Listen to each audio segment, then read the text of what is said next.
of them not admitting is part of the act. Yeah, that's the thing. Don't act. Why are you acting? Wow. Aki shipment yangu nililipa kitambo 1 month ijafika. Huyo dem na sasa hata bank iko zero. Bank account ya nini? Ya biashara. Don't cut that. I know you told your friend you're not okay. And tell me what's wrong and why you never said you felt that way. And guess you're trying to stay strong and fake a smile until I look away. Hi everyone, my name is Kathy. And I'm Koi, and I am every woman. So, some time back, we shot a video about dating patterns and about types of guys we meet out there. And we were just trying to talk about if you find yourself dating the same kind of person. Yeah. Define boring. So, I mean, if he's feeling all alpha, and maybe I'm also a very strong-headed woman. So if he's feeling all alpha and you think that, you can take control, I can also just challenge you a little bit and make things a little interesting.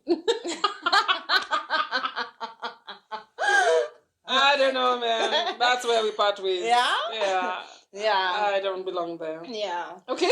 Okay, next We're done. Andrew, I like Andrew though. I like Andrew too. Well, not for me. Andrew's cool peeps. Cool peeps. Yeah, to watch. The next one. Yeah. Eugene, the unavailable, attached somewhere else. Hey, Kathy, you're shouting. Now, we got a lot of feedback from guys Yes. and ladies. Yeah. But we noticed that the guys sounded a bit skewed. To be fair, today we're going to talk about types of ladies. That we are. And I think it's only fair that even though we called out the guys, let's call ourselves out. Yes. And let's identify the toxic traits we could be having, or someone near you could be having. And maybe that just might be the key to solving it. Yeah, or just introspecting. Yeah. Doing something about it. And guys, as usual, these are stereotypes. It doesn't apply to everyone. And we might not be able to list all the types. It's a fun video as well, but just a way for us to just talk and be able to be open and honest about ourselves, right? And by the way, if you haven't watched the video, make sure to watch it on our channel. Yeah, we'll link it here somewhere up here, and we'll also leave it in the description box. Exactly. Right. All right, we have a list. So we're going to start. The first one is Daisy, the drama queen. Okay. Yeah. Daisy, the drama queen. Let's describe Daisy. Daisy loves drama. Okay. She just expresses her emotions in a loud way. Yeah. Tantrums. Yeah. And Daisy makes you move from a place you were to another place. Yeah. And then decides she didn't want that place anyway, and you move to another place. Yeah. And Daisy makes noise and bangs things and crashes things and calls people in the middle of the night to complain about this, that, and the other. Yeah. Drama queen. Drama queen.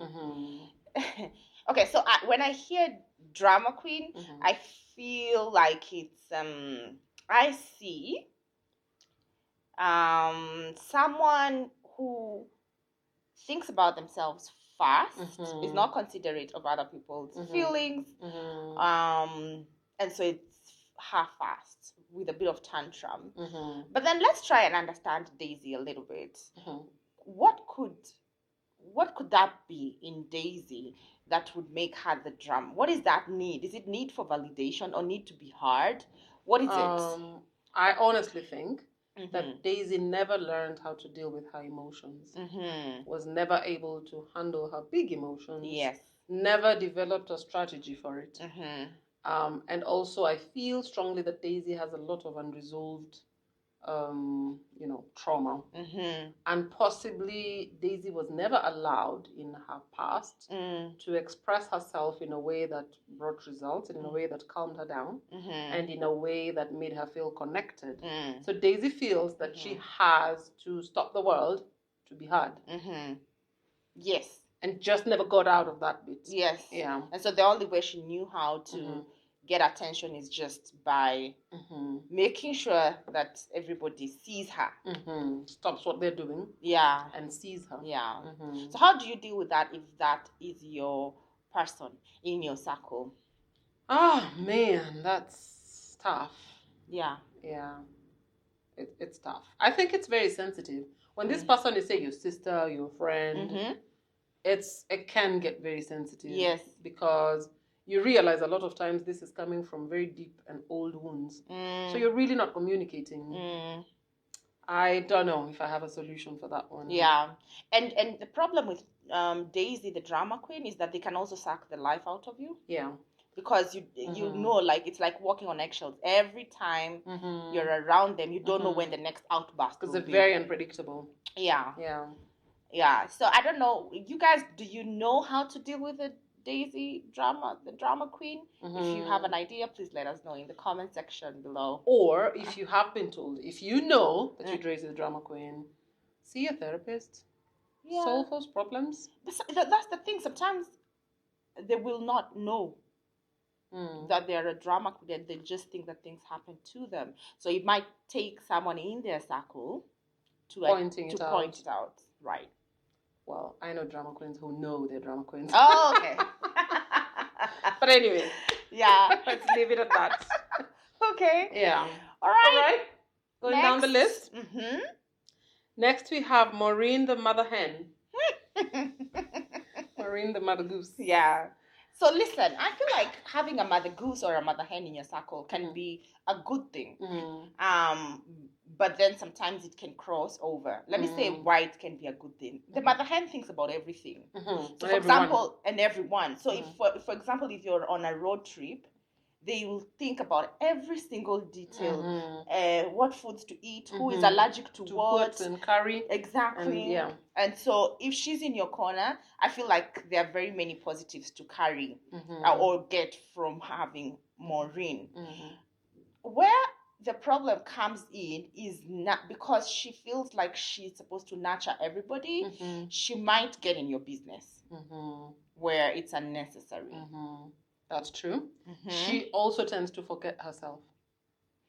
Wow. A lot of times the mother goose is very, very selfless. And therefore they're left with nothing. Or, they literally give out so much that it's very draining for them. And then one day they explode.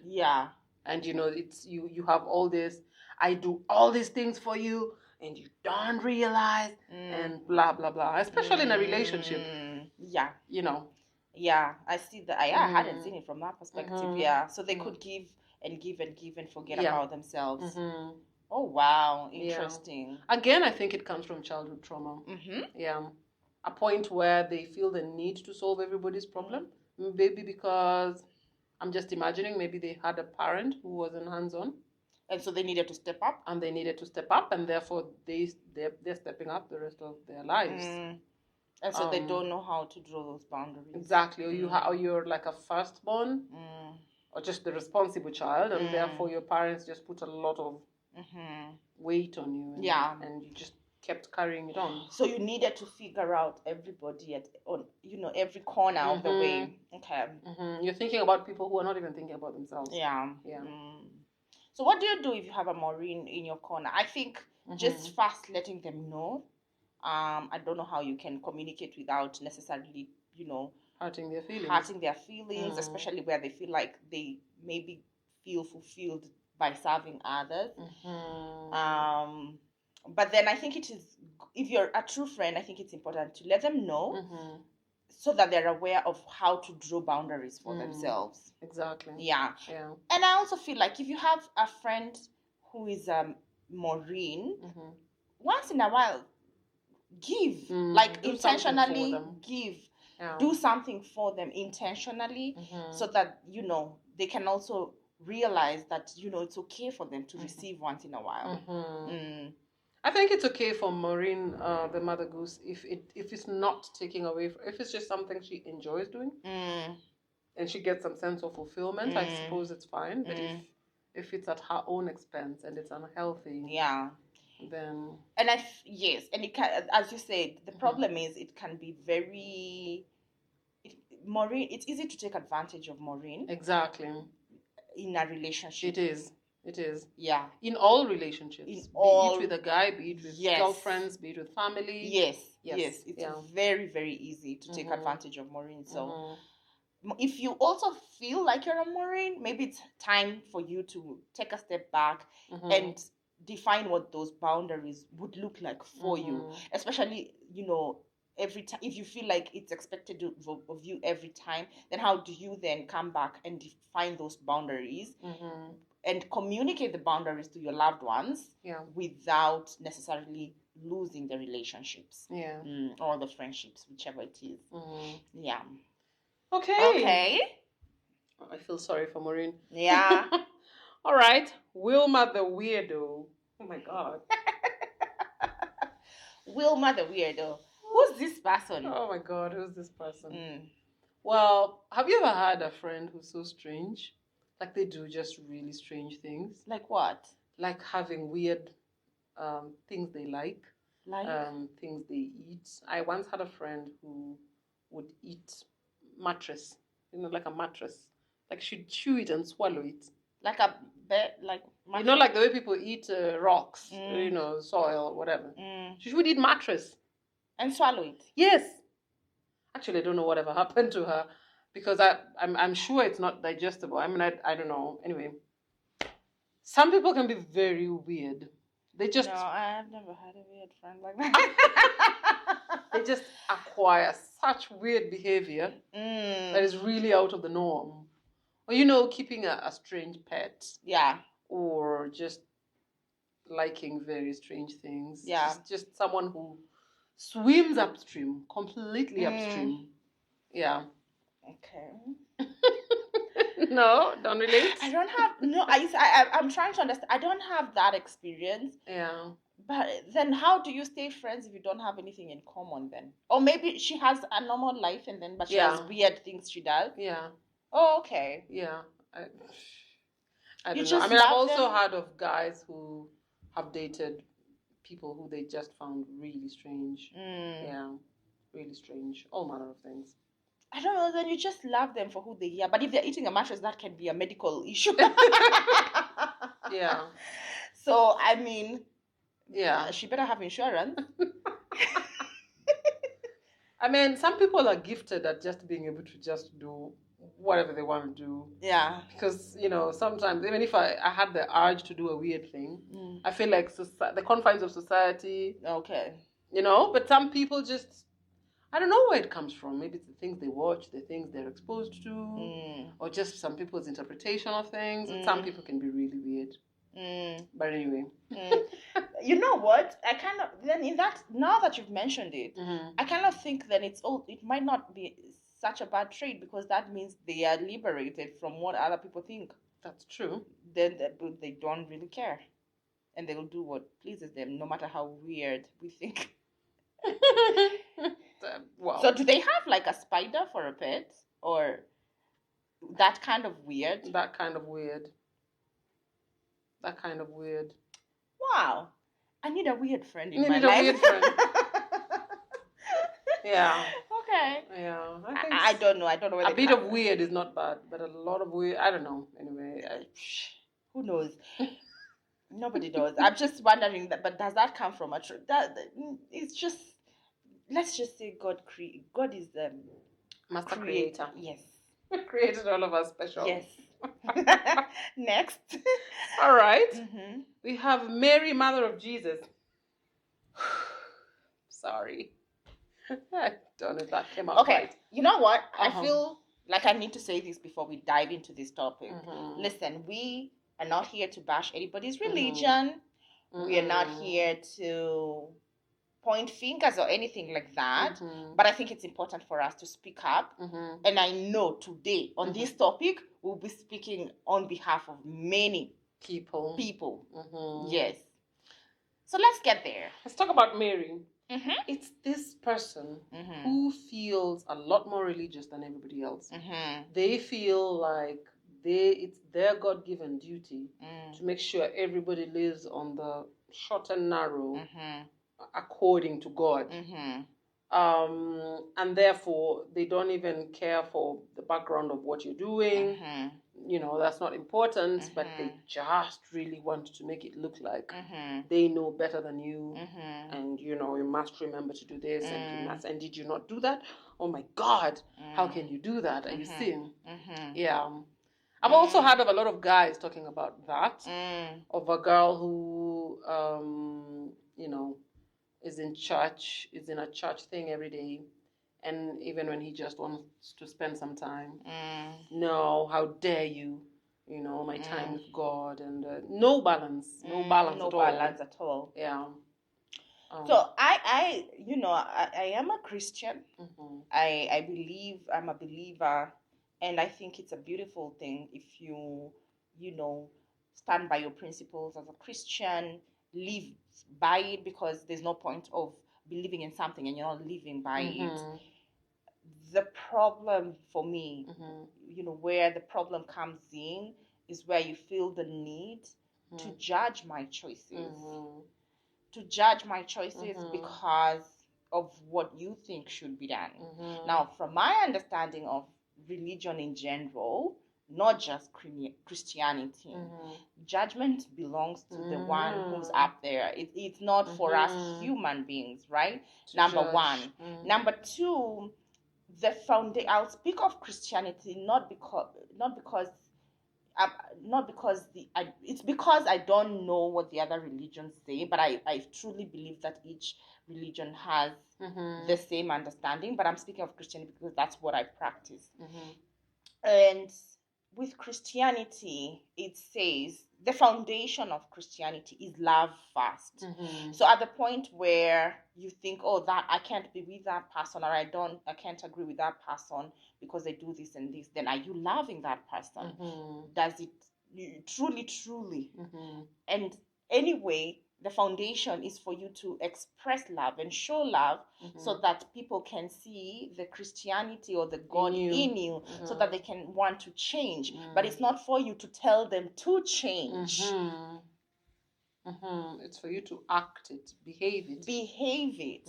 So I think that is where, for me, the problem really comes in. And we are all not perfect. We are not perfect. So I might be wrong in one way or another. I might even be a sinner, but it's not for you to place that judgment on me. That's true. But even more than that, now you have someone who not only are they judging you, because you can judge someone quietly, but they're judging you. Yeah. And they're not being quiet about it. Yes. They're reminding you every day. Yes. Oh, I didn't see you in church. It's the second time I haven't seen you in church. Yeah. Or, did you tithe? Or, that sort of thing. Yeah. I think it's terrible, honestly. Yeah. I think it's the wrong approach. It's a very bad approach. I'm trying to imagine a guy who has a girlfriend who is like that. I've also seen marriages, by the way, like 2 marriages I've seen, which have had a lot of friction. Because along the way, the wife, and in both cases it's the wife, well, in there's a third case, and in this case it's the guy, discovered the church and got into the church head first. It's not like they weren't in church before, but somehow now they're deeper in there, and therefore everything has changed. Even the fundamentals of your marriage, things you used to do. So this person won't even go for date night because no, they have a kesha, and in fact they're not amused that you're not going for the kesha. I mean, in one case there is a lady who literally the pastor who was preaching to them moved into the SQ and therefore comes to do church at random hours of the day.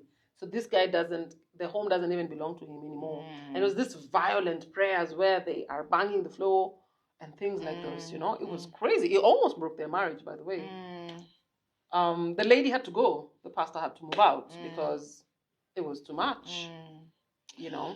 So I religion as usual is a very sensitive touchy topic. Yeah, it's very touchy. But I think what we are saying here is just find the balance. Find the balance. Strike the balance. Strike a balance. If it's driving people away, if your practice of being religious, or finding your faith is driving people away, then really, is it doing what you need to be doing? Is it really doing what you need to be doing? And I think we've all had this before. My mother used to tell me all the time, if you have nothing nice to say, don't say it. Just keep quiet. Say nothing. Yeah. And so yeah, that's all I have to say about that. Okay. We're gonna move on. Yeah. Nora the neat freak. Nora the neat freak. My God. I'm feeling slightly triggered. And I can't relate. I can't. There is nobody in my life who can call me a neat freak. I don't know what that is. Okay. Some people are wired different. Some of us thrive in messes. Yeah. We're just fine. What's the problem? Who says everything must be in Well, place? some of us are wired different then. Honestly, like I must say, maybe I'm a Nora, or I am a Nora, and I just like my space clean and tidy, and everything has to have a home. Like everything in the house has to have a particular place where you store it. It just brings a lot of order in the house. So you walk in and say, "Who put this there? Why?"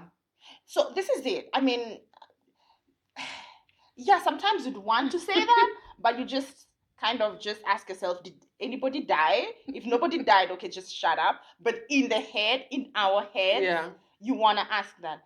And I'm speaking on behalf of Nora. Honestly, do you know if I, for example, left the house and I was the last one there, and then maybe someone else comes in home, I will know exactly who came, based on the movement of maybe certain things. I don't know. You should work for FBI or something. It's high level observation. I just know. Like even if something is moved 2 centimeters, I'll know. It's like a picture. It's like when I scan a room, I scan like a photograph. Like, and so if something is different, I can tell. Sounds like a movie. So now listen, being a Nora is not necessarily a good thing, especially if your spouse is not the most tidy. So you'll have to really bite your tongue a lot. And then, so what I do, because I also have had to work on myself. My daughter, on the other hand, she doesn't care for extreme neatness. And she's mine. I can't throw her away. So I have had to really work on that. And so I just draw boundaries. So there are spaces, for example, like in my bedroom, that I can't compromise. Like that is my go-to space. But then the rest, I'll be, as long as there's like my bare minimum, then I can be quiet about it. And then if it really bothers me, I'll just wake up and move. If it's a cup or whatever it is, I'll just move it. But I've had to remind myself that I see things so different, and someone else might be wondering, why is she fussy? And while for me, I might not even sleep thinking about that book I saw in the bookshelf was placed in the wrong place. Like, guys, so many things can give you sleepless nights. Yeah, that book in the wrong place. Yeah, that would. Not one of them. I'm gonna go to the next one. Yeah. Yes. Let's please. And I'll tell you why. The next one is Laura, the laissez-faire. Okay, so at this one, let me just be quiet. That's where I come in. This Laura drives me nuts. That is me in the flesh, really. There's there's very few things that will faze me. Very few. I mean, you can come in here and drop all those things, and I'm just going to look at you, and I'm just going to be thinking, oh yeah, what possibly happened to them? And I will proceed to, make myself a cup of tea. I promise you, it doesn't bother me. It doesn't bother me. So like a messy house. A messy house will bother me because I think people will trip and fall and get injured. Not because it needs to. No. The other reason I like things being put in their place is because I hate looking for them when I need them, like keys and things. And that's the only reason I tell you that for free. I mean, of course, I like neat space and things, but it's not crucial. But I don't like needing to get something and not finding it. So for that one thing, I am very specific on the children, put something where it's supposed to be. Yeah. But otherwise, a messy house? No. I will not be moved. Someone came in and moved things? I'm not going to be able to tell. It looks the same. So the nannies, the house managers, they love me. I don't bother with them. Yeah. I truly don't bother. I don't know when they wash the house, when they wash clothes. I don't care. I really don't, by the way. I mean, I will only care if I feel they didn't wash this thing properly, maybe, for example. Yeah. And I'm just going to say, hey, Yeah. But otherwise, even what they chose to cook, knock yourselves out. I normally have my house managers. I am lucky. I get them and they stay a long time. Obviously, you can see why. And they really have trouble when they go to other homes. Yeah. Especially if they land like in my house. Exactly. Nora. No, some of us are very laissez-faire. Yeah. I mean, my character, I'm like that. But also the experiences in my life have made it worse. Really. I mean, I sit down and ask myself, how is it affecting me? Is it... how important is it anyway? What is it stopping? Yeah. Can every other thing continue? Yeah. Knock yourself out. So I'm looking at it from, if you have a friend with such character, how would... So do you think Nora and... What was her name again? Laura. Nora and Laura. Their names rhyme, but their characteristics don't rhyme. Not at all. Do you think they can be friends? Yeah. How would that work? Compromise, understanding each other. So if I go to Nora's house, I am very breathe in, breathe out. Put that back. I'm reminded at one time I went to a relative's house and I had to spend the night and I had to see myself out with my children because she left earlier. I tell you, we cleaned that house. Really? Way. We cleaned. Not only is she a knit freak, she can be a knit freak and, she's not polite about it. So we cleaned properly. Yeah. Broom, mop, clean the mop, hang it. Oh my God, there's a footprint. Wipe it. Yeah. Okay. So I think it's a compromise. Yeah. I think you know who you're dealing with. Yeah. And then you watch. Okay. Yeah. Okay. Moving on. So Nora and Laura. Uh-huh. Then we go to Gladys the Gold Digger. Phew. Sounds harsh. Cricket. True. It's true though. I don't know. Some people will argue that all the women are gold diggers to some extent. I don't know if it's true or not. But I feel like there are some people who are just set on... I think it's different. I mean, when you say you want a man who is financially stable, I don't honestly think that's being a gold digger. You just need someone who has their stuff together so you can be okay with. But then there are others. You need a guy with a lot of money. Not financially stable, with a lot of money. And your goal at that point is to see how you can get your hands on that money. Yeah. It's just because we're women, that's why we're struggling with this topic, I can tell you. If this was the guys talking, it would be easy for them. Okay, ladies, hear us out, right? This video was for us to be honest, right? Let's just be honest. Personally, I don't think there's a problem with being a gold digger. I don't. Because even if you get into a relationship is give and take. Yeah. So the man needs to know that what he's getting himself into. Listen to me. My problem comes in if you're a gold digger and you're pretending that you're not. Okay, be honest. Be honest. Just say, by the way, me personally, it's just the money. I want someone who will buy me the latest iPhone. Let's know that's who you are. Don't act one way and you're another way. Okay? So me, that is the problem.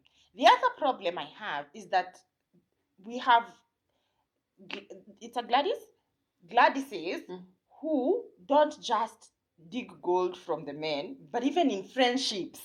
Yeah. So they look for opportunities even in friends. So your guard is always so high up. Yeah. Because you don't know when she's gonna pull one and like a rag from your feet. You don't know. Me, that is the problem I have. However, if it's an open book, Gladys who says she doesn't lie about it and she's open and she's embraces herself, then I'm like, girl, do you, honey? But you know, for some of them, not admitting is part of the act. Yeah, that's the thing. Don't act. Why are you acting? Wow. We're just saying, this, we know, is something the guys will agree with. Yeah. There are a lot of Gladyses out there who is a gold digger. Yeah. So I think it's up to, once you know a person, you decide what works for you and what doesn't. Yeah. But, I mean, for all those Gladyses out there who own their, I don't know whether it's their hustle, do you, honey? Do you? No hard feelings. No hard feelings. Know who you are. Yeah. Okay? And then we have Winnie the Warrior. It's not warrior. Like a worry the one who worries. Yeah. Worries about everything. Yeah. I feel like I was a little bit like that a few years back. Yeah. And with age, you got to a point you're like, okay, if I continue worrying, I'm gonna die. But yeah, it's a real fear. The problem with now someone like that is that if they're in your circle, they might stop you from even like taking risks because they project their fears on you. Yeah, they always see things you should be scared of. You should be afraid of. Yeah, and I honestly think this person is dealing with some childhood traumas. Yeah, definitely. They worry about everything, so they never try anything. They're too scared. Yeah, they're too worried. Yeah, and so even for you, and they're always worried about this and that, and always foreseeing doom. And by that, you know, they can also have a little bit of drama sometimes, because especially if they worry a lot, they might always call like for an alarm. Always there's a cause for alarm. I get what you mean. Yeah. There's always a cause for alarm. So it can cross over to Daisy, the drama queen. And sometimes it's the kind of worry, for example, I have a friend who at night is so paranoid driving. So paranoid of all the cars, of all the bodas. And one time she even crashed. She was sure a Buddha guy behind her was following her. So they become really paranoid. And she drove into the bush, you know? So yeah, you can be, you worry about things a bit too much. You know, sometimes just give it the benefit of doubt. It's going to solve itself. Yeah. I think for me, I like to, when I would like to talk to this Winnie and tell them that imagine this life, you can't fix everything. And if something is meant to happen, it will happen. So if now you're having a moment, just enjoy it. And only leave worry to when you actually need to worry. Yeah. I'll tell you two things, but it's important. I'll tell you two things I've seen that cure Winnie the Warrior. One is age, because generally with age, you experience so many things. Two, business. They need to get into business. Tell me about Business it. is the biggest character developer. Yeah, tell me about it. You know? These people Tell who used me to worry, about- oh, they need money for this and then they need money for that. I mean, Yeah. you can only worry so much. Yeah. You get to a point, look at business people. They owe that one millions, they owe that one this. What do you want them to do? And they haven't done this. And they're on holiday. What do you want them to do? Don't even remind me, Aki. I've even reminded them. A cut off. Aki shipment yangu. Nililipa kitambo. 1 month ijafika. Huyo dem.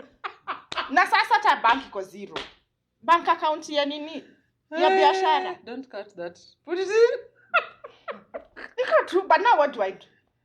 I made noise, then one day I asked myself, no matter how much noise I make, they will not magically appear. Nope. I just have to wait till the day she'll call me to tell me your shipment is here.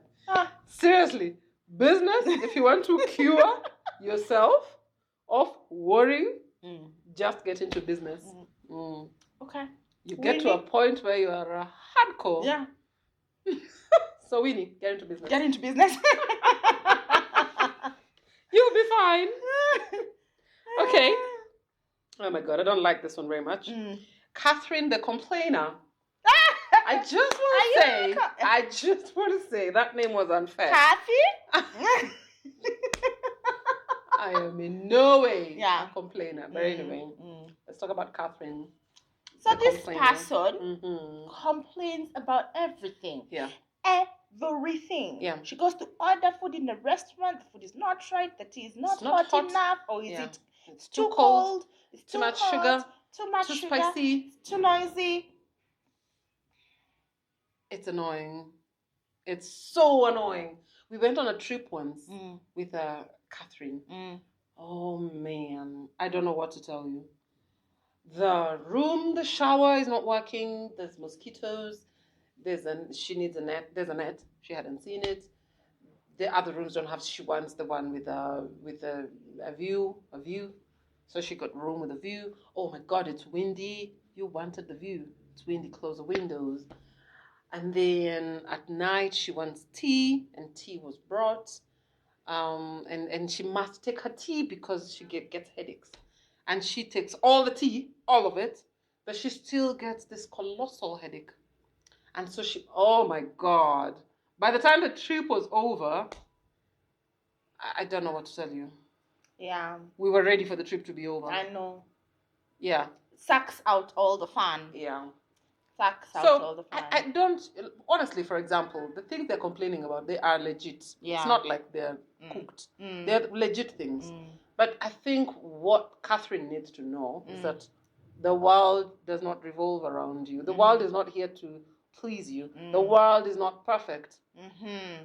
If you go to a far off restaurant in a village somewhere, you honestly don't expect 5-star desserts and things like those. You take what you get. If the food is at least hot.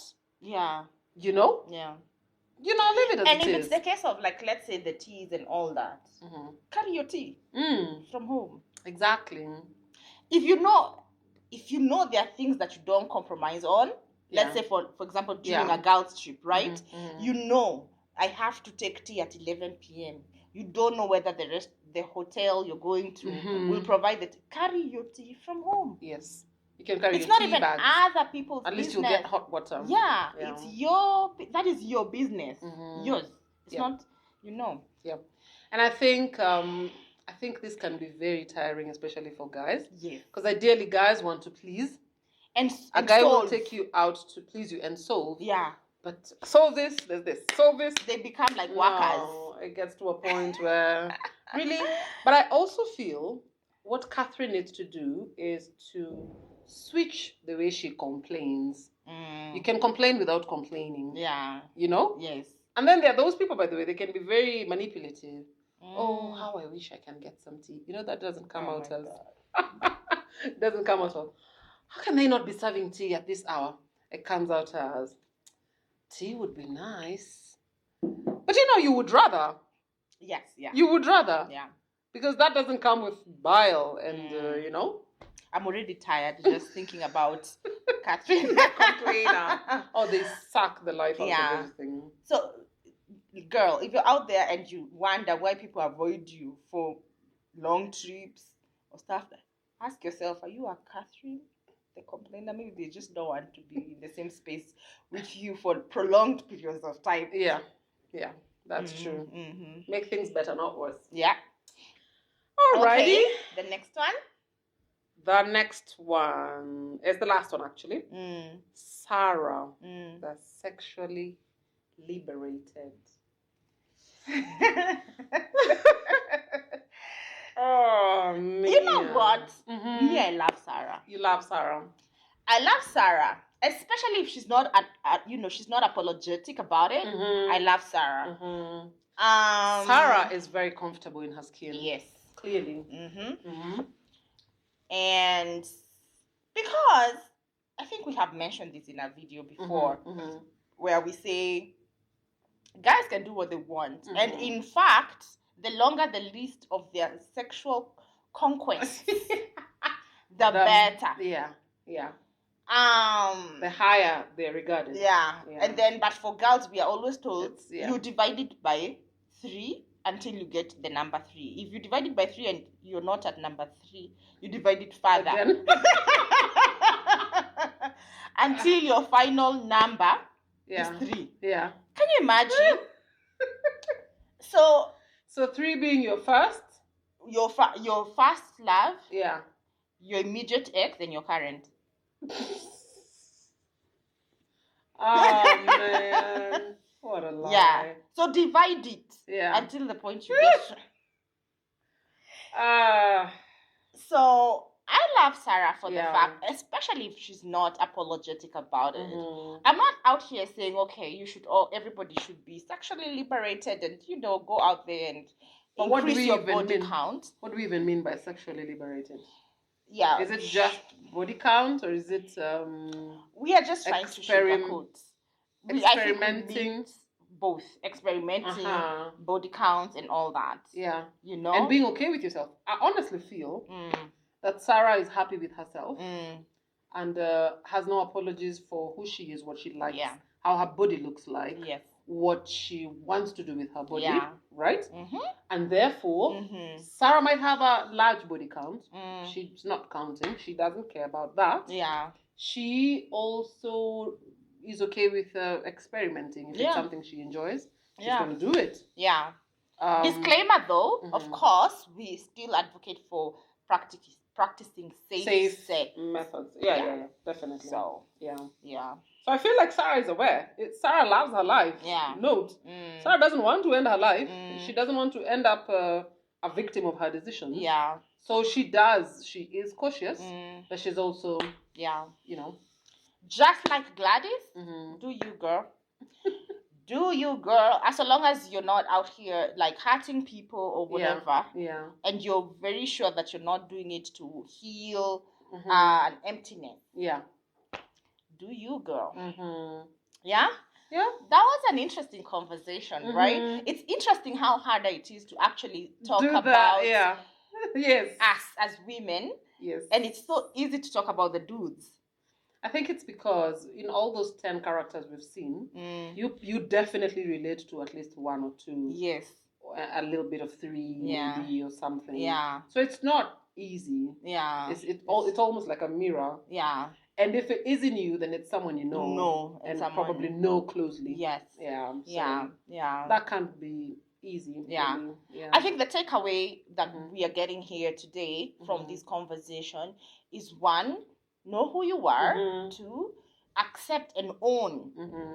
Own everything, even the ones, the good traits and the bad traits. Own everything. Of course, as you still work on your negative traits, but own everything. And so that nobody's coming to shame you, you already know your truth. Self-awareness. Yeah. What's our first video? Self-awareness. I think it's everything. Yeah. It's everything. Absolutely. Guys, as usual, we've enjoyed having this conversation with you, and we'd like to hear from you. We'd like to hear your comments on this topic. Like, comment, and subscribe to the channel. And until next time, bye. As you fade away.